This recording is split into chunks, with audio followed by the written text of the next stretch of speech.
In 1718, two men in the Bahamas could sign a legal contract to share their lives, inherit each other's property, and be recognized as partners by their entire community.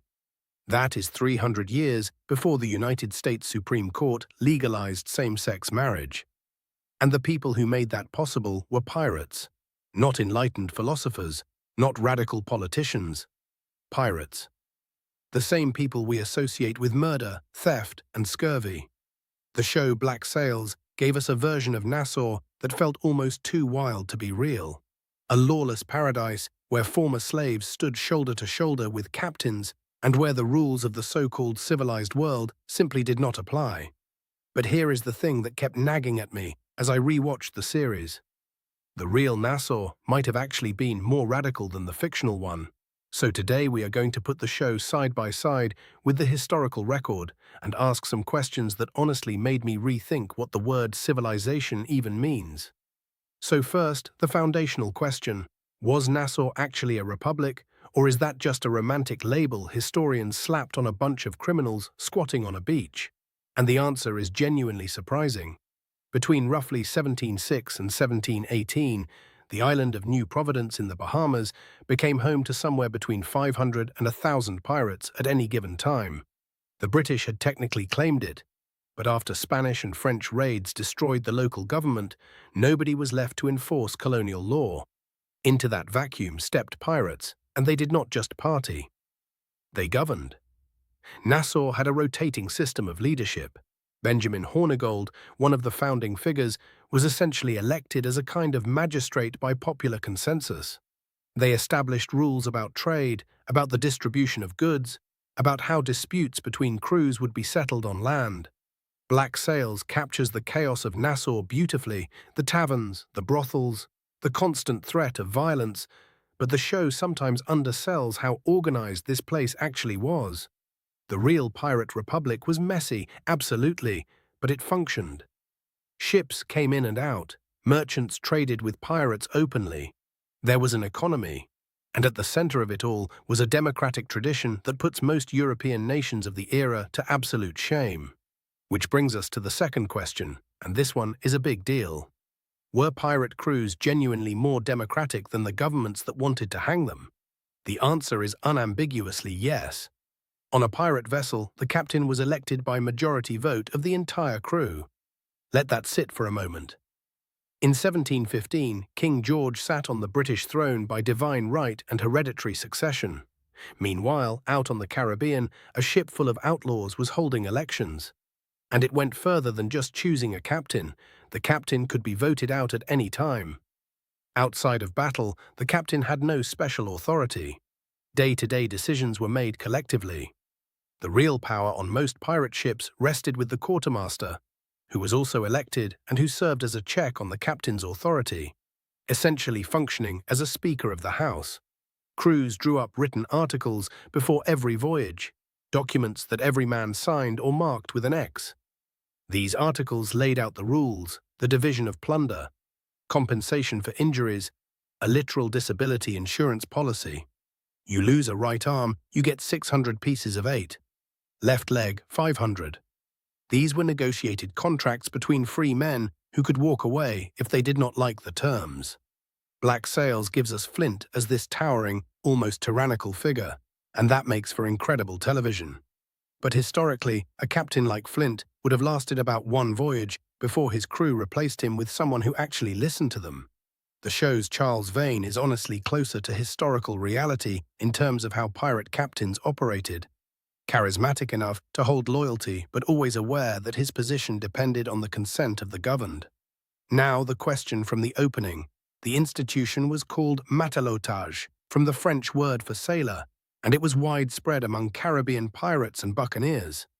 Two men could enter into a formal partnership that was recognized by their crew and their community. They shared all property and income. If one died, the other inherited everything, bypassing any claims from biological family. They named each other as next of kin. Some contemporary accounts describe these relationships in explicitly romantic and sexual terms, while others frame them as economic partnerships. The truth is almost certainly that matelotage covered a spectrum, just like marriage does today. Some of these were romantic unions. Some were practical alliances, but the critical point is that the pirate community did not distinguish between them in terms of rights and recognition. Black Sails actually handles this with remarkable nuance through the relationship between Captain Flint and Thomas Hamilton. The show presents their love as something that had to be hidden in London, but could exist more openly in Nassau. And historically, that tracks. The colonial world these men came from would imprison or execute them for sodomy. The pirate world shrugged and asked if you could handle a cannon. The show deserves real credit for weaving queerness into its narrative, not as a subplot, but as a driving force of the entire story. Flint's war against civilization is, at its core, a war against a world that told him his love was a crime. That is not just good television. It is historically grounded television. Here is another question that challenges everything we think we know about the 18th century. Were black pirates treated as equals in Nassau? The historical evidence says, in many cases, yes. About 25 to 30% of pirates in the Caribbean during the Golden Age were of African descent. Some were formerly enslaved people who had escaped or been freed when pirates captured slave ships. Others were free black sailors who chose piracy because, frankly, the legitimate navy treated them worse. On many crews, black pirates voted alongside white pirates. They received equal shares of plunder. Some rose to positions of real authority. Black Caesar, who sailed with Blackbeard, was one of his most trusted lieutenants and was left in command of Blackbeard's flagship during his final battle.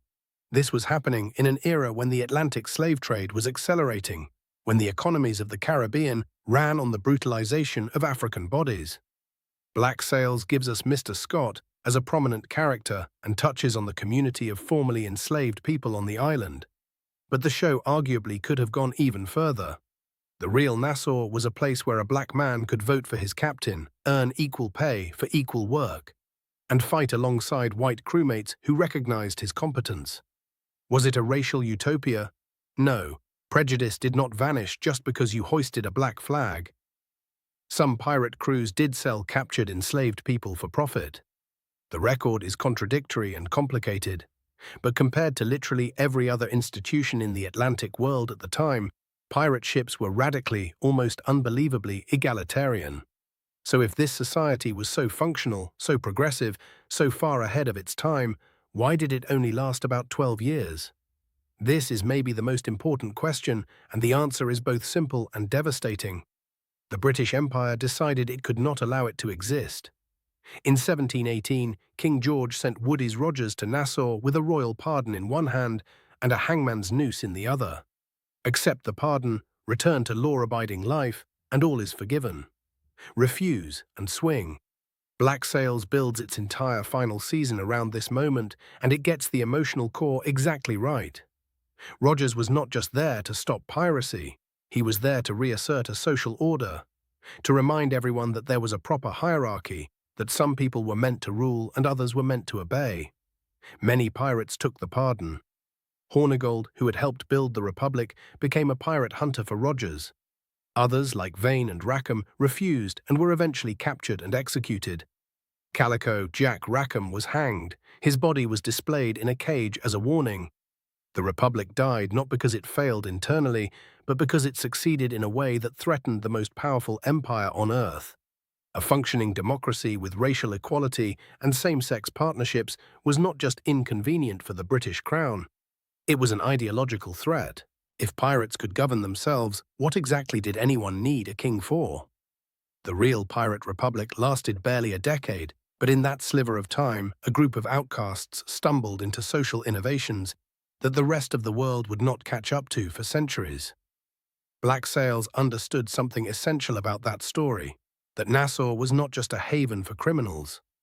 It was a mirror held up to civilization, reflecting all the freedoms that empires refused to grant. So here is what I want from you. Drop into the comments the strangest, most surprising fact you know about real Golden Age piracy. Something that would make even Captain Flint raise an eyebrow. I know this community has some deep cuts, and I want to hear them. And if this is the kind of history that keeps you up at night, rethinking everything you thought you knew, the subscribe button is right there. because we are just getting started.